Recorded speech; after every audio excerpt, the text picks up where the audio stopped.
сабакта кыргыз тилин идиомалар менен оңой жана кызыктуу түрдө үйрөнөбүз.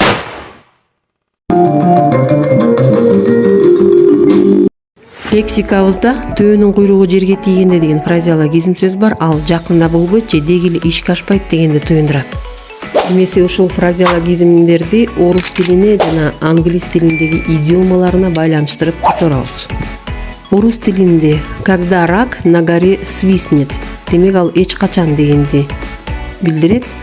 Ал эми англис тилинде when pigs fly, жылкыңа карап ышкыр, колунан келген ишти жасоо деген маанини туюндурат. Ал эми орус тилинде ал взять на себя больше, чем можешь выполнить дегенди билдирет. Ал эми англис тилинде бул идиома bite off more than you can chew. Эгер бир адам ачуу калтырган болсо, ага эсиңе кел, эс ал деп кайрылабыз. Ал эми орус тилинде успокойся деп айтылат. Ал эми англис тилинде ушул эле сөздөр bite your tongue деген идиома менен айтылат. Кийинки сөзүбүз үйлөнүү. Орус тилинде жениться. Ал эми англис тилинде ушул сөздөр tie the knot деген идиома түрүндө айтылат.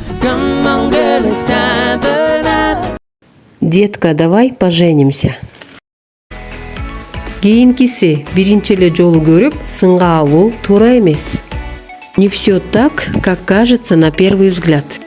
Don't judge a book by its cover. Ушуну менен сабак соңуна чыкты. Баардыгыңарга ийгиликтерди каалаймын. Кыргыз тилин үйрөнөбүз, кыргыз тилинде сүйлөйбүз.